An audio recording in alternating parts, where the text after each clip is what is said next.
Hello there, kia ora, and welcome to this week's episode of Behind the Walls, the interview series. We've actually got 2 interviews for you this week, a bit of an extended edition, and that's because some of the information that came out in one of the interviews that we were going to hold off for a week or so is a little bit more relevant in terms of timing, just a couple of little things that we thought might be more important to bring out a little bit earlier. So our first interview is actually going to be with Dr. Malcolm Mulholland. He is the New Zealander of the Year, the Kiwi Bank New Zealander of the Year Local Hero Award winner for last year. He's a big advocate on patients' rights, particularly around things like access to medication. So last year, there was a few ups and downs that happened with him in the industry that he works in around government announcements of cancer drugs that they said they were going to fund and then didn't, and then pulled from future budgets to do so. So we had a little chat to him. And then a little bit later, we're going to sit down with Selwyn Mayor Sam Broughton, who's also the president of Local Government New Zealand. We're going to have a chat a little bit about the area that he lives in, what Selwyn is like and what voters there have to look forward to, but also about some of the changes that LGNZ has proposed to try and get more people out to vote in the local body elections. And there's a whole range of issues there, like civics training, for example, and people not being aware of exactly how much local council does for them, as well as, the methods that people go out and vote with. We still use postal voting for local body elections, and it is kind of outdated. So that's it. 2 interviews for you this week. I'll do a little bit of a stitch in between, but in the meantime, enjoy the sit down that we had with Dr. Malcolm Mulholland. Good evening, everybody. We've got Dr. Malcolm Mulholland here, Kiwi Bank New Zealander of the Year Local Hero Award winner and the chairperson of Patient Voice, along with a whole bunch of other stuff in the research for this, a flag expert, which was something that jumped out for me. So thank you very much for being here, Malcolm. Much appreciated. No, thanks for having me. My first question is actually going to be about the flags, and it's sort of a bit of a throwback question. What was your preferred choice for the flag referendum when we had that a decade ago? Yeah, gee, what a loaded question to start with. Sorry. That's okay. Look, I I think eventually we will change the flag, and I think that the flag will have a silver fern of some description on it. It seems really obvious to me if you look back at our history that that's been our de facto symbol, if you like. Whether you look at military or produce or different areas of New Zealand society. So that would be my pick when we eventually do make the change. So not laser kiwi. No. We were a little bit worried about putting it up, to be honest with you, Paul, because we thought people might vote for it, just as a protest or a joke vote. So, no, not laser kiwi, though. What was your reaction, actually, when you saw what John Oliver did around laser kiwi? Oh, yeah, I thought it was all in, good taste, good humour, really. Good to get the word out there. And, hey, if we can't laugh at ourselves, then what can we laugh at, right? I just like to make one comment about that. What is it with John Oliver's fascination with New Zealand? Probably the bottom of the world, and it's probably how they view us, really. They think we're sort of a throwback of some description, so maybe that's got something to do with it. Him and Stephen Colbert seem to have this undying love for New Zealand. Can you blame them? Best country in the world. Absolutely. But anyway, on to the more serious stuff. We've got you here to talk about the health sector because recently the minister announced this big overhaul again. So what was your initial reaction to that, first of all? I thought it was a good move to replace Lester Levy with a board. I think Lester Levy has left a trail of destruction behind him, and it was really obvious to me and to others that he prioritised the dollar over the health of New Zealand patients.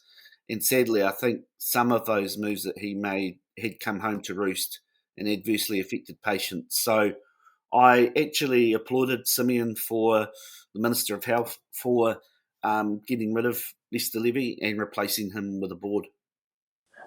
What do you think of the fact that he's denying that he didn't have faith in him when it's quite obvious that he did not have faith and he had to do the whole media thing? Yes, I did, but yet I shoved him out the door. Yeah, I think they do that to avoid the golden handshake, don't they? they tend to sort of, dance around it in the hope that they can depart quietly. And I guess that's ultimately what's played out. But I think it was pretty obvious to, a few people he didn't have the confidence in Levy moving forward. Otherwise, he would have kept him there, right? So, yeah. Do you think it was all but a foregone conclusion once the other big wigs started leaving that Leicester was going to be not too far behind? Uh, I don't know if it was that obvious at the time. I think quite a few people were surprised, especially around Di Safati's resignation as the Director General of Health. You'd probably say that it was a bit predicted with Margiapa because there had been discussion about whether or not to roll her contract over, and they never seemed to express confidence in her, or in particular, Lester Levy never did. So, yeah, I don't know if they're that closely related, and if we foresaw what was going to happen. So, yeah, hard to say, really. One more question from me before I hand over to Paul. How concerned are you by some of the bigger things like the long waits in hospital, people getting turned away from hospital, and what are your organisation as advocates doing to combat that? Yeah, so look, we're really worried about the wait times and people turning up to ED and not being seen. So we've started a North Island roadshow to try and have conversations with the community to raise awareness about what we see as the big issues. I think what it boils down to, though, is just a lack of resourcing. One, around space, so that, the physical space of a hospital or an ED department.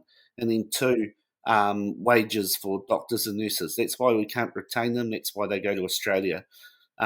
So I'm hearing it constantly from communities that they're turning up to ED and they're having to wait in some situations a couple of days, which is just not good enough. Go ahead, Paul. Well, I'm kind of curious. We hear from this government, we hear from all governments that their focus is always, getting wait times down, getting patients through really fast. This government has invested $16.9 billion over the next 12 years for the health sector. Do you see that making the impact that they want to claim that it's going to make? It's really hard to do that until we see a clear plan moving forward, and that's the one bit of the puzzle that I think is missing. The other thing that I would say is that it would be really good if we had a really good oversight of what the main expenditure areas are within Vote Health. So I know that we have a budget of around about 30 bill, give or take, and I'd really love to see a breakdown of that figure even further. How much are we spending, excuse me, on our infrastructure, on our nurses, on our doctors, that type of data? Because I think until we can see that and have clarity of sight, then we can understand, where the main money is going and where it's being spent. So to me, there's still some curtains, if you like, that are holding us back from having a view of that, as well as I said to you before, a long-term plan. What is it? How are we going to get out of the hole, really, that we find ourselves in today? And you've done a lot of advocacy work around access to drugs and medication. Last year's budget was not well put together when it came to that particular topic, and there was obviously the stuff that happened afterwards with the we'll take money from next year's budget and pay for these things now. Do you think the government's learnt its lesson? And what do you expect to happen this year in the budget around that kind of access to medication? Yeah, look, I think everybody saw it for what it was, and that was a broken promise. And off the backlash of that, right, National did a big U-turn, and all of a sudden there was this money there. It showed to me a lack of understanding around the Pharmac model. So they didn't understand that they couldn't direct Pharmac to fund the particular cancer drugs that they wanted funded. I thought that was quite alarming. But I was happy with the outcome, regardless of how it came about.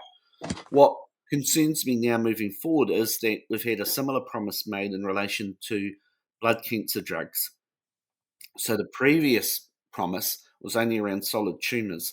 So that's things like around the blood cancers like myeloma, leukemia, those types of diseases. And I'd really like to see the government announce in this coming budget enough for those drugs to be cleared from Pharmac's waiting list.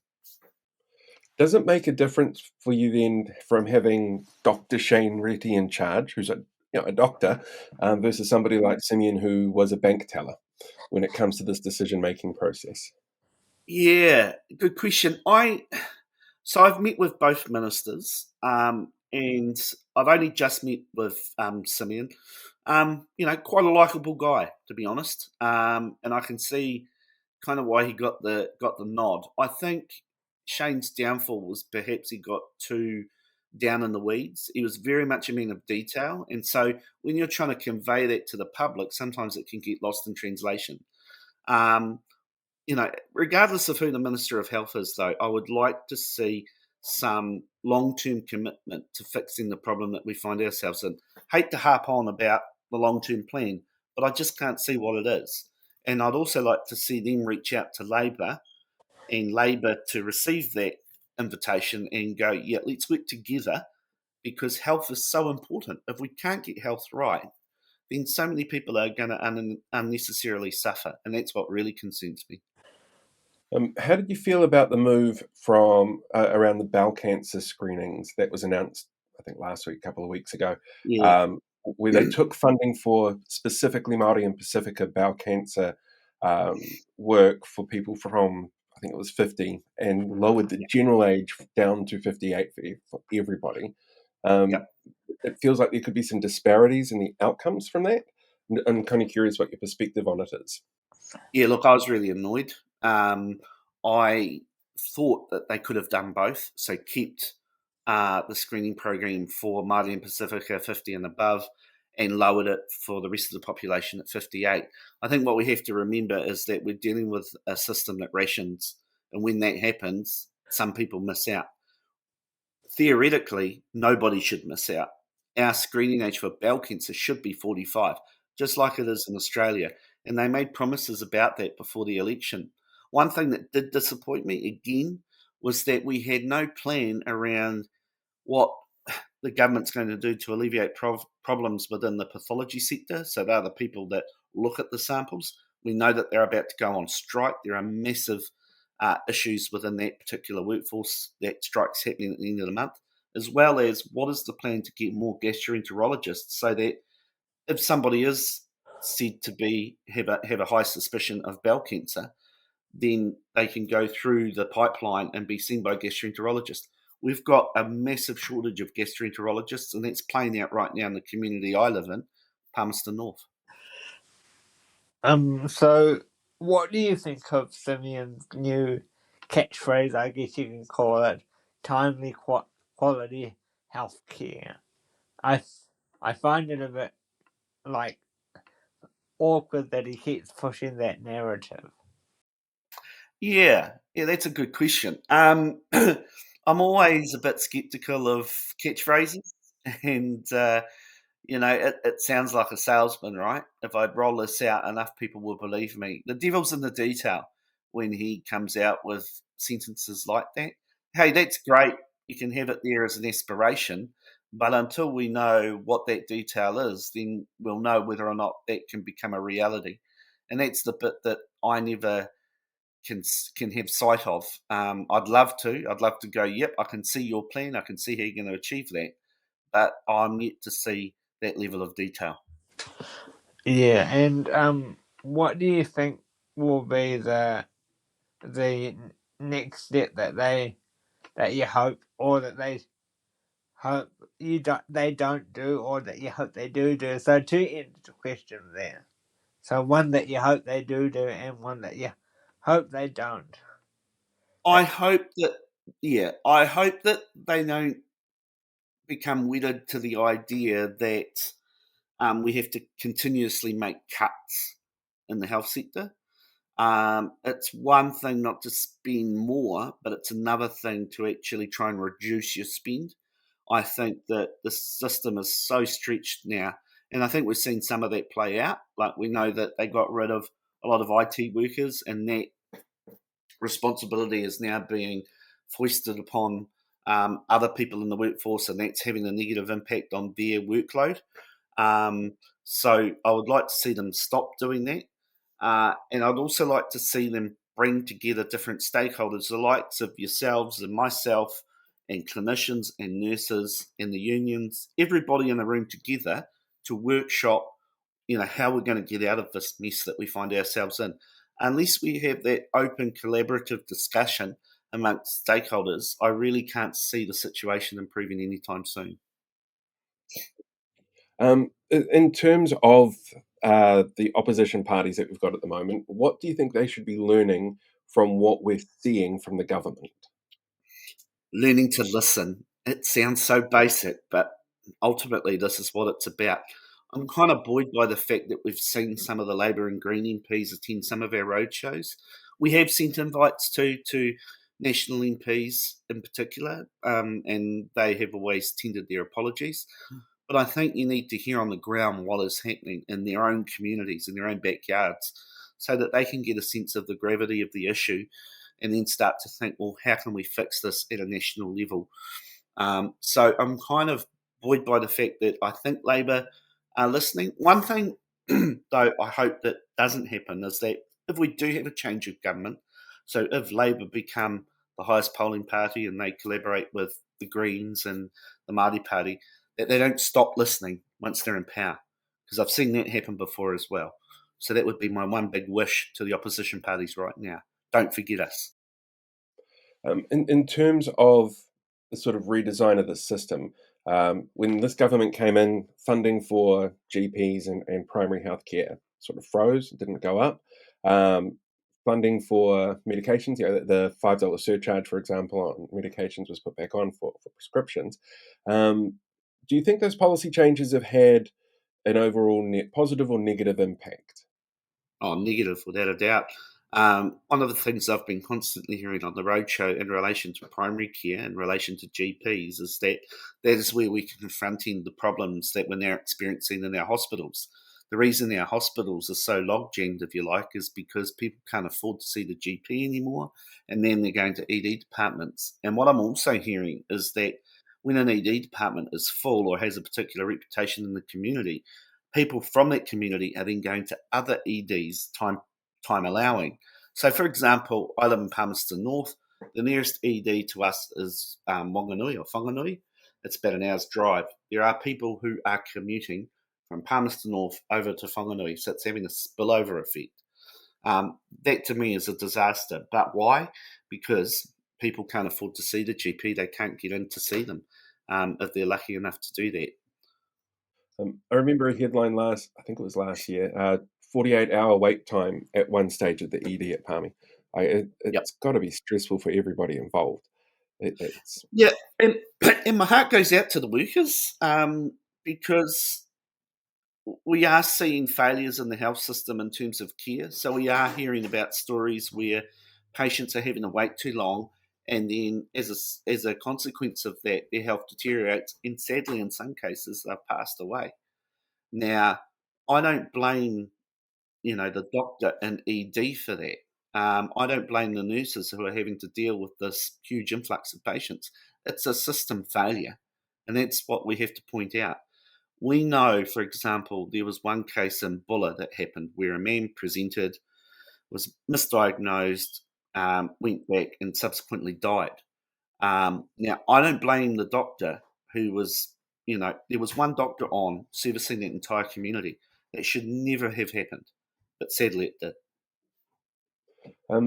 when it comes to that kind of primary health care, we know that if you look at the research and the stats out there, there tends to be a little bit more friction between Māori and Pacifica communities and accessing that healthcare. And that was something that the Māori Health Authority was originally set up to look at. Do you think that that was the right way of trying to reach those communities and improve those outcomes? Or do you think it was a really big, grandiose approach that might not necessarily have achieved what it was hoping for? Yeah. I think the expectations were too high on the Māori Health Authority.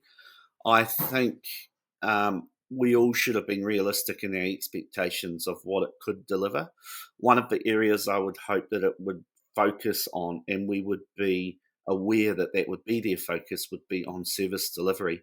So one of the things that we all experienced, whether we're Māori or not, was the pandemic, right?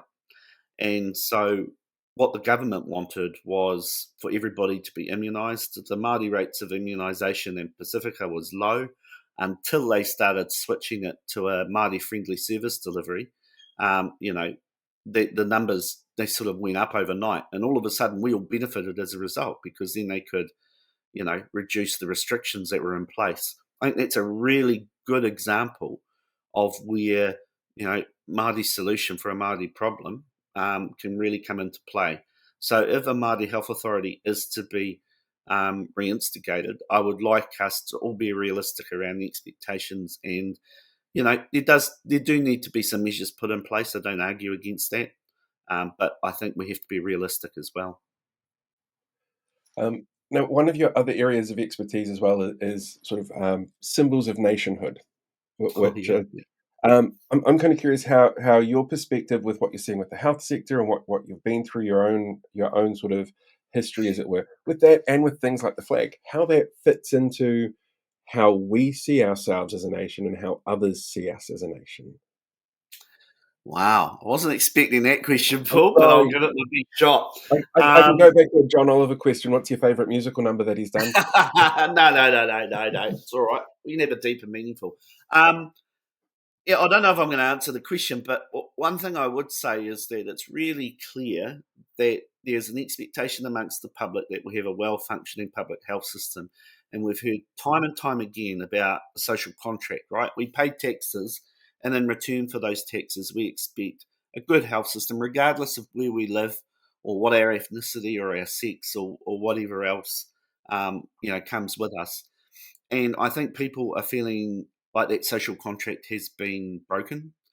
And so that's something that I've often reflected upon. I'm 48 years old, but I can remember once upon a time that you went to the doctor. You saw the doctor in a timely fashion, and you also got the medicine that you needed in order to recuperate. Same deal with the hospital, right? You present to an ED, you're seen shortly thereafter. If you need to be admitted to a ward, that's what happens. But that's not happening.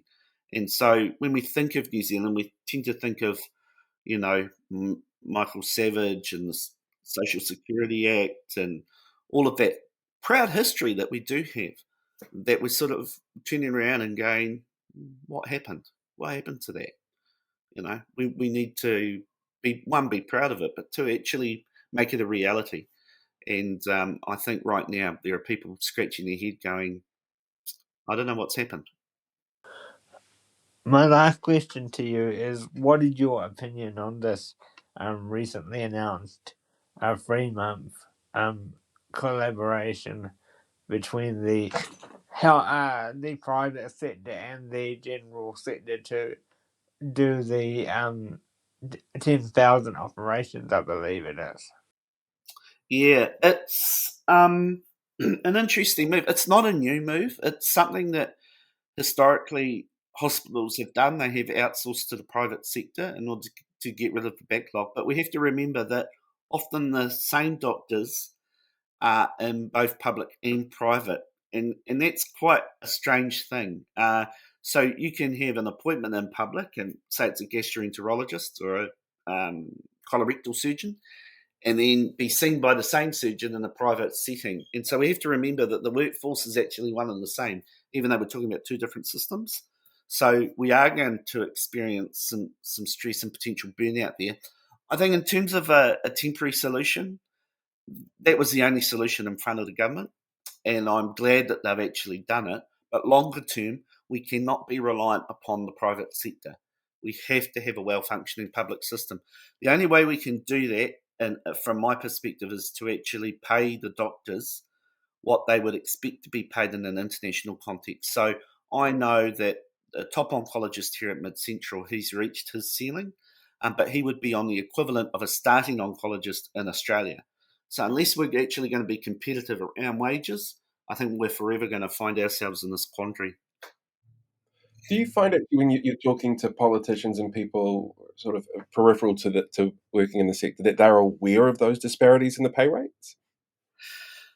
I think they are. I don't think they're always honest about it, though, Paul, to be honest. I think they, often will pull out the line, it's a competitive international market. Other countries are experiencing high demand for doctors and nurses, but what they don't finish the sentence saying is that, oh, and by the way, we don't pay our doctors enough, and that's why they're leaving, and nurses for that fact.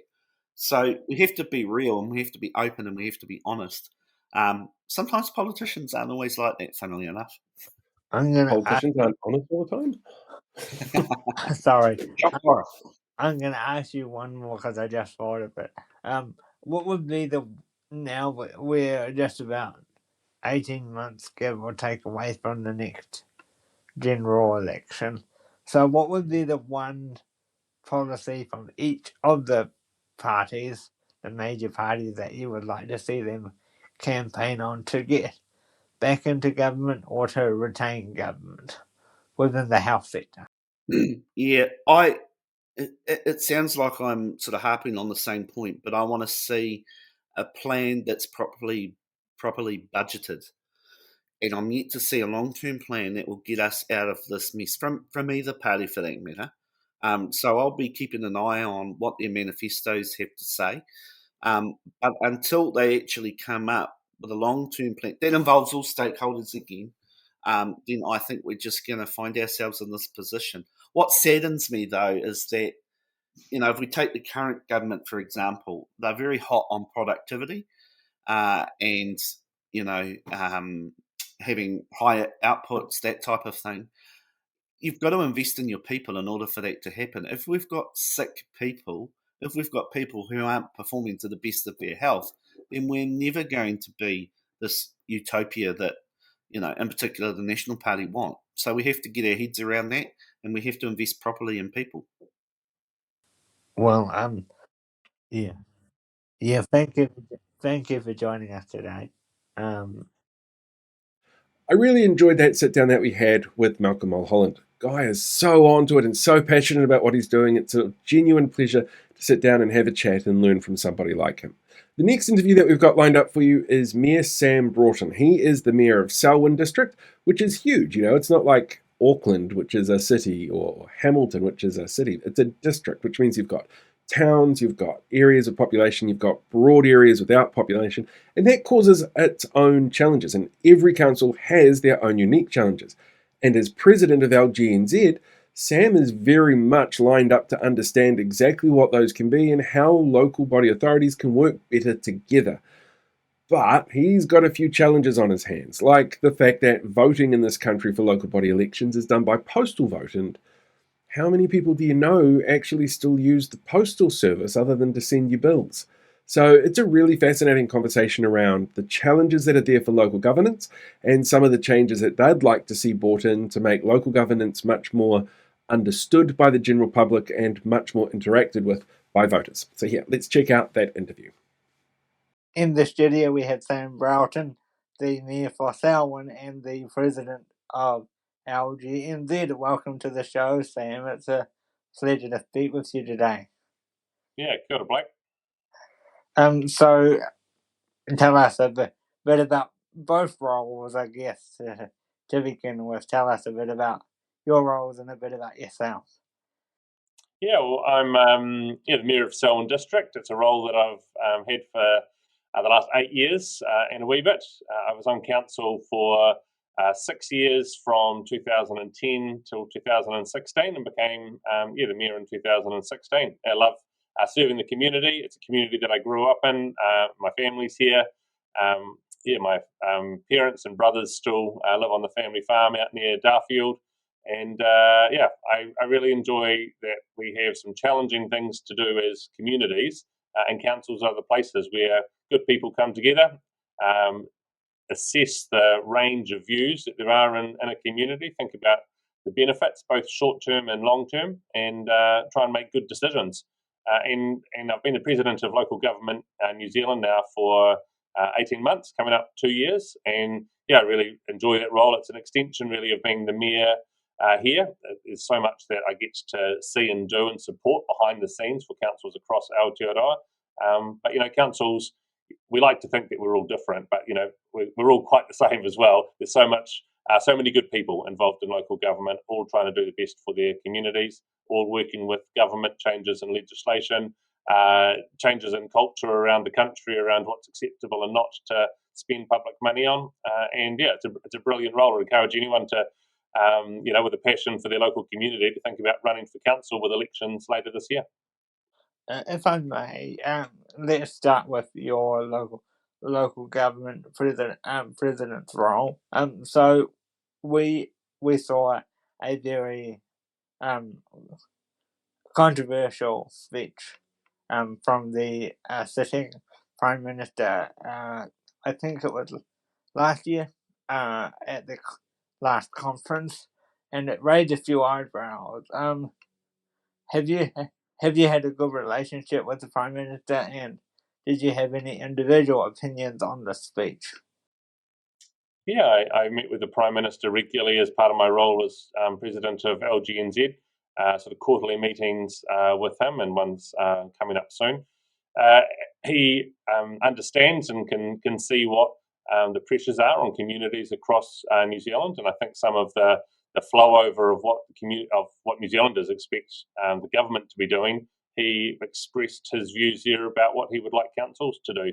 I think in that there's the need to reflect that councils aren't elected or appointed by the government of the day. They're elected by the same communities that put government in place. We're elected just like central government politicians, and we will make decisions in the best interest of our community at the time.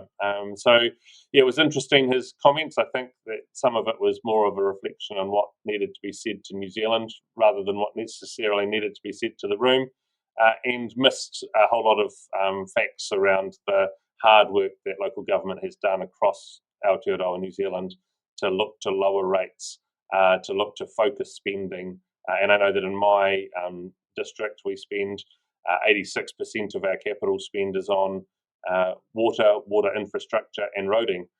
So that only leaves 14% for rubbish, some community services buildings, some pools, and anything else that council does. So, yeah, in my experience, councils are very focused on serving their communities and spending rates income really wisely. Mm-hmm. And lastly, on this batch of questions, what about your relationship with the in turn with the local government minister? We recently saw a change there with Simon Watts from Simeon Brown. So have you had a relationship with both ministers? Yeah, it was good to have a relationship with Simeon Brown in the first 12 months of the new government, and we had really sort of key focuses for him, and he was very clear on this with transport and water, and that was the work that he did.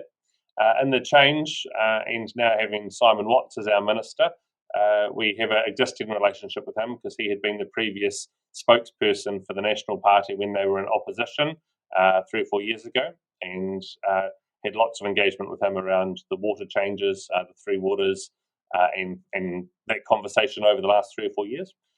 He's also been the Minister for Climate over the last 12 months, so he's had good interactions across Aotearoa over that time.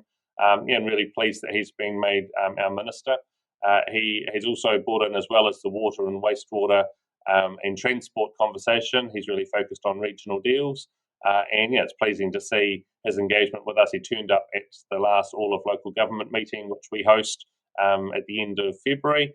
And his conversation there was he wants to see the end of this parent-child kind of relationship between central and local government, and wants to see us work as partners around the same table. And that's music to the ears of local government across the country, because we know all the good things that we do for our community, but local government only collects 1/10 of the public money that central government collects. And so much of that decision making and funding does go to central government. So we need to make sure that the relationship isn't 90-10 in the same way that the money is 90-10. I was actually looking over a report that LGNZ released, I think it was towards the end of last year, in terms of spending. And as you mentioned, you get 10% of all money essentially that gets paid into by ratepayers, taxpayers for that kind of public service spend. There's a couple of recommendations that were in there about ways to fix that inequality of funding, like government paying GST on rates and paying property rates on on properties that they own. For you guys, that would be a lot of dockland, and I think it's defence land as well, down that way as well. How much of a difference would it make to the finances that you've got to juggle to have that kind of income put back into where people are spending it? So councils at the moment are really constrained in the amount of funding and the ways that we can fund councils. So rates and debt are really the only avenues that we have. Some councils have a little bit of an investment. It might be in a local port or in an airport, but not every council has those. And then councils have user charges. So if maybe it's around libraries or pools or signing up for local classes and those sorts of things, but rates and debt are the two main ways. We have advocated for a new funding approach to local government, so rates is going to continue to be a significant part of that picture, and so will debt, because debt means you can charge for things. We put pipes in the ground that last for 50 plus years, so we want those that benefit from those pipes to pay for them. It's not really fair that everyone today pays for that and the benefit is just received for free over the next 50 plus years. But our funding tools that we raised, there was 25 of them. And of those 25, the things you raised around rates and the GST on rates or the Crown paying rates on their land, and that could also include education facilities and others that you mentioned, they're in a pocket that I'd say the government is uninterested in. So we had 3 tiers. The first tier was things that the government is talking about and actively pursuing. The second tier was things that government is talking about, but we're not seeing a whole lot of active, trying to make that a reality. And the third is things that local government would want that local government's not interested in. So those rating ones you've talked about sort of fit into the last category. But in the first category, the GST on new builds would be a thing that the government is talking about. They have put it in the coalition agreement. We would love to see that come back to councils. It would provide an incentive for councils that need to grow. At the moment, a huge amount of the growth is sort of a cost to the existing community, because there's things which fall on the infrastructure, but the benefit of that growth is all in the income tax and the business tax that's collected, and all that goes back to central government. So the GST on new builds would be a step that would help. We've also talked about the mineral extraction royalties. So again, that's something the government has talked about, and it's part of their regional deals framework. Mineral royalties are currently collected and go back to central government. We think that if some of that was given back to local councils, again, there's an incentive to think about the activities that go on in a district and the impact that is caused in those districts to be funding things locally as well. We've also talked about congestion charging, levies and tolls on roads, which we know the government has talked about as well. Visitor levies, all those sorts of things are in the much more likely to happen in the short term. Sorry, just to finish that, Paul, I should just say I don't think there's a one or two silver bullets as a key replacement. There's a number of new tools that I think local government needs. There was that big report that was done, started under the Labour government and then finished up and thrown out by Simeon when he was minister, around the future of local government. Do you think that and I know that they're looking at tweaks now anyway, Simon's come in and said, we're going to make a few changes along the way. Do you think that there's an understanding with the public as to how important the role of local government actually is to their day-to-day lives and how it could be changed or improved? No, I think there's very poor understanding across New Zealand about what councils do for communities.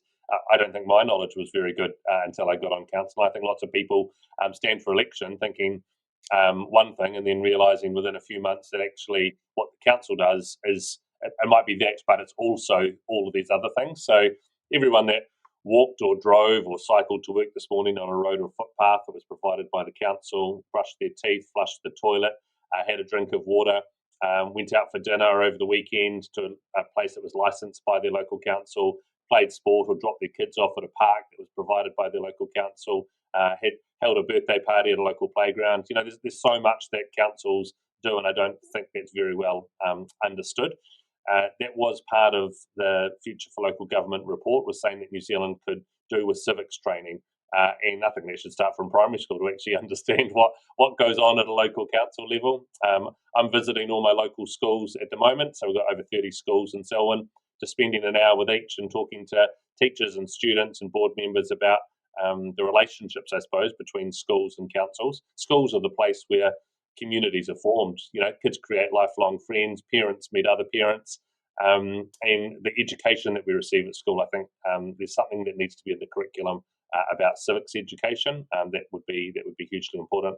I don't think it's quite true that the government has thrown out the Future for Local Government report. They just said they were not going to drive the change. They were pleased to see the results, but wanted local government then to pick up some of the change and move it on. And I think that one of the big things for us is the need to not dismantle local government by multiple reforms. And there's water reform and there's RMA reform and there's things that have major changes on the shape and size and structure of councils and the responsibilities that councils have without taking into account what's the right size and shape of local government for New Zealand. And we haven't had that level of conversation yet. And I'm a little bit, I'm very aware that changes for water and RMA will fundamentally change the shape of councils into a space that we might not have wanted to otherwise go if we had a much more global conversation about the size and shape and functions of local government that New Zealand needs. Is the model from 1989 still fit for purpose? And in some places it might be, and in other places I don't think it is. In terms of that civics education and people not understanding the role of local government and those changes that we see coming through from central government that gets passed on to you guys, do you think that feeds into the declining rates of people actually getting involved in local body elections?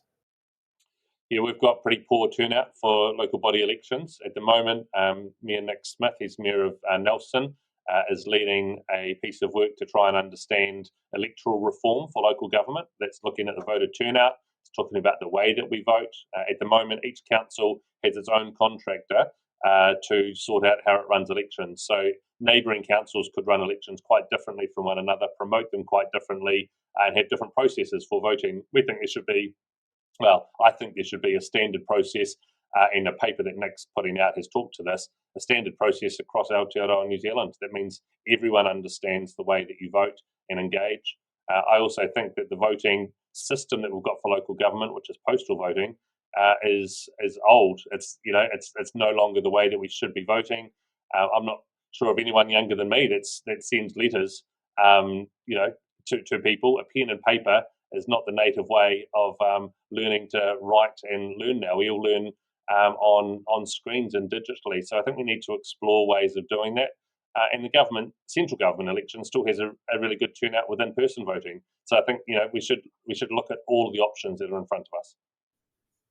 Are there any other sort of factors that you think might lead to why people don't engage with local body elections? I think elected member safety is one of those things. Elected members take a bit of a hard time and criticism from their community. That is part of the job. But I think recently, and we've seen from elected members and continue to hear reports of more and more abuse, whether that's in person, physically, verbally, and online. And that means that it doesn't feel like it's an overly safe place to be sometimes for people. And that turns people off. I also think the pay for local government elected officials, elected members is too low to encourage the best people in our communities to put their hands up. Traditionally, it's been a space where older people and those with enough money in the bank to not need the income from being on council can put their hand up. And then others from time to time, as their job is flexible or they feel a real passion in their community or their spouse has a job that can support the family, or it's a single person who's able to make their own independent decisions. But they have traditionally, I think, been a bit more one-off. And I would love to see councils that truly reflects the community makeup. And to do that, I think we need to change the way we pay elected members. There's still obviously the public good aspect and public service side to it. And people want to, I think, see that continue. So it's not that you pay people in the same way that you might pay professional boards and people who are working on those full time. But the responsibilities that we have, my council, has over $2 billion worth of assets that I'm responsible with my councillors for making sure we make good long-term decisions for. And I think most people, when they stand for council, aren't thinking about their long-term asset management. We tend to be thinking about the thing I want done in my community right now, and it's both. But we need good people to put their hands up, and at the moment, pay does not encourage the best. One of the things that's going to be cornering this year's local body election as well across the country is going to be Māori wards, after the choice of the government to take that back to referendum for electorates or for areas that chose to go through with creation of Māori wards without putting it to a referendum first. Do you think there's a risk there of that issue overshadowing other community issues that each community might be facing when it comes to the election? In some places, it certainly will, and not everywhere has a Māori ward. So, in those places where it does, then that will become more of a conversation than in other places. I think just Māori involvement in decision making is something that all councils should be doing. The Local Government Act talks to us about how we must continue to increase Māori participation in decision making.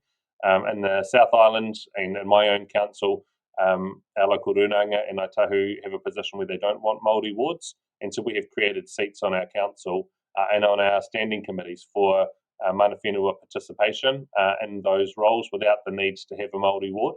But for those places that do, this year's election is not only, or the members standing for election are not only fighting for the election result itself, but also for the existence of that seat in total.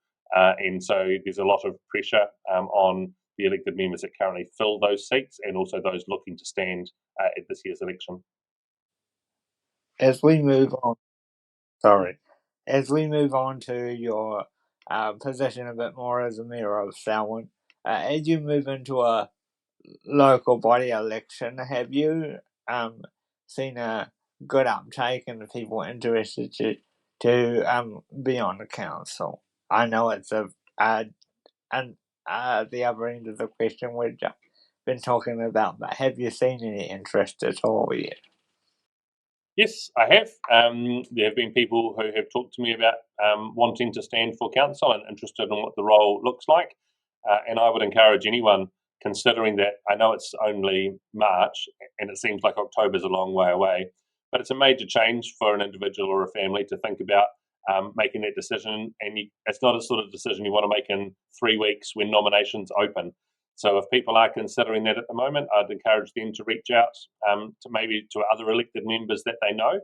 I do know that you might not want to talk to the elected member that you want to stand against. So you need to think about who else can you talk to in that space. And if you want to understand more about what it means to stand for council, then LGNZ is putting together some work that will help people understand what it means to be on a council, and we want to make that available to people before they make the decision to stand. So when they get on council, it's not learning from the ground floor on the first day, but there's some training that can be put in already. And we have professional development as an organisation for all of our members, and so this would be something that would be an extension to that and be made freely available to the community. And I assume you're planning to stand again? Yes, I'll be standing again this year. So with that then, how do you try your best to balance your two roles? Your role as the president of the local government and the mayor of Selwyn. How do you find the effort to balance that with your two roles and your family and everything else?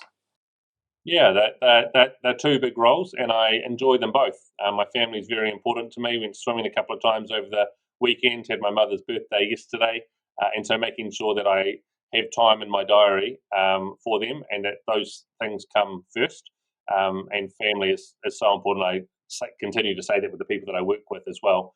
Health and family need to come before the job and the role. But as far as balancing the work between the mayor and president of LGNZ, there were many other roles that I had when I was the mayor without being the president. So I was the chair of the Canterbury Mayoral Forum. I ran some work to look at tourism around the South Island. I was the chair of Zone 5 and 6, which is the South Island councils, and ran their meetings and been together. And I was the deputy president of, vice president of LGNZ with that as well. So when I became the president, I stopped all those other roles, and that filled up that space that was there.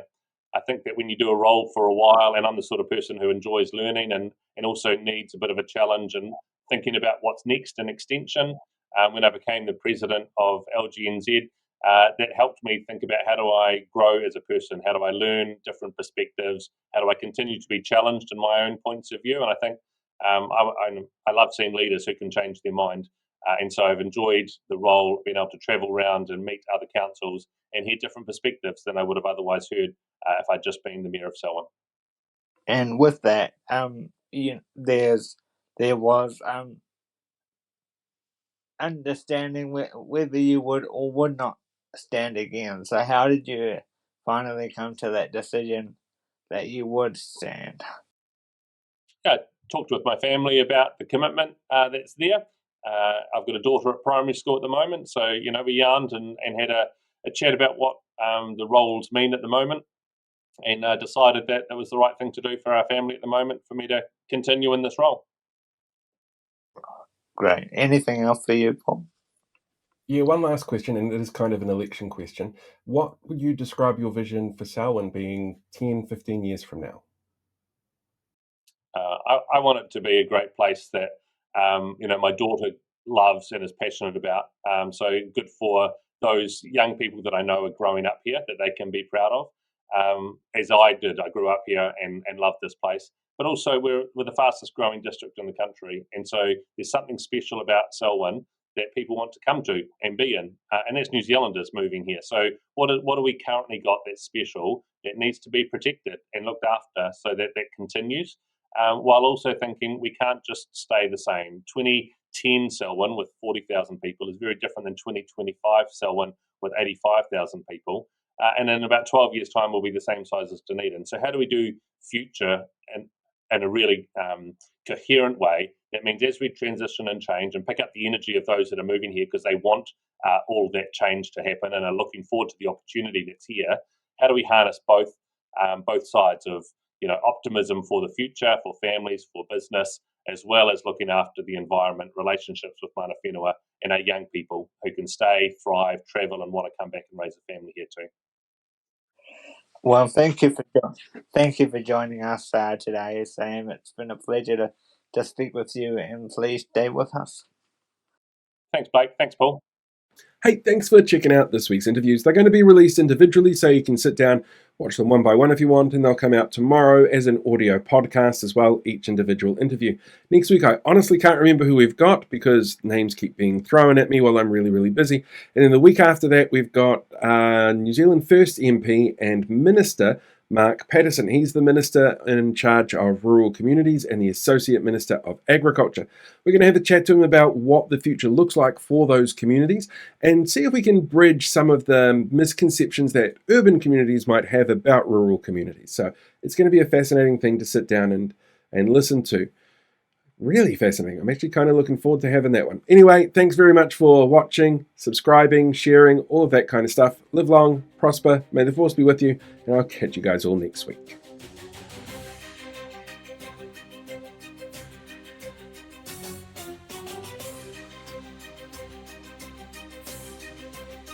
Hey, thanks for checking out today's video. Make sure you like, share, subscribe so you get more updates as we go along. We deal with these guys for the rest of the year.